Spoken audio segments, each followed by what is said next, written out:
இப்போது இந்த காக்காய்க்கு தான் சாதம் எடுத்துக்கிட்டு வந்தேங்க. நம்ம வீட்டில் நிறைய காக்காங்க வந்துடுவாங்க. எல்லாம் இந்த பின்வாசல் நிலப்படிக்கிட்ட வந்து அப்படியே கத்துவாங்க அப்படியே. அதனால் நான் அது எப்படியும் ஒரு காப்படி போல் வச்சிட்றதுங்க. இது மாதிரி 2-3 ஐட்டம் நான் கொண்டாந்து வச்சுருவேன். அவங்களும் நல்லா விரும்பி எல்லாம் சாப்பிடுவாங்க. இப்போ பாருங்களேன், நான் வச்சுட்டு வந்த உடனே வந்துடுவாங்க பாருங்கள். அந்த சாப்பிட்றாங்க பாருங்கள். செல்லை கண்டோன்னே எல்லாம் ஓடிடுவாங்க.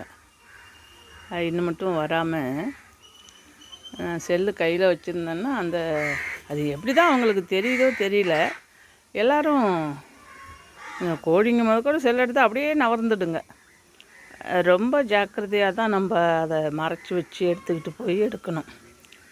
இப்போ டாக்கு கூட, அந்த வெள்ளை டாக்கு கூட எங்கள் வீட்டில் இந்த செல்லை எடுத்தால் ஓடுறா அப்படியே. அவள் 2 குட்டி போட்டிருக்கா. அதை முன்னாடி காமிச்சிருக்கேன்.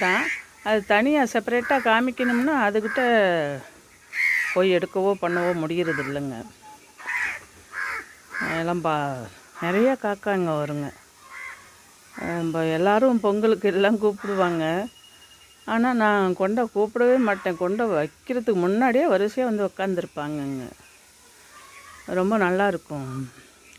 நமக்கு ஏதோ ஒரு 4 ஜீவனுக்கு சாப்பாடு போட்டோம்னு நமக்கு ஒரு சந்தோஷம் கிடைக்கணும். அதுக்கு தான் எல்லாருமே வந்து காகத்துக்கு சாதம் வைங்க. ஏன்னா அந்த சனி திசை உள்ளவங்க பாருங்கள்,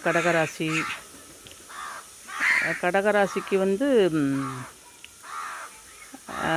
அஷ்டம சனி. எனக்கு கூட, நானும் கடகராசி தாங்க. அடுத்து மீன ராசி, 7 சனி, மகரம், இன்னொன்று சிம்மம். இவங்களுக்கெல்லாம் அந்த திசை நடக்குது. எல்லாருமே காகத்துக்கு சாதம் வைங்க.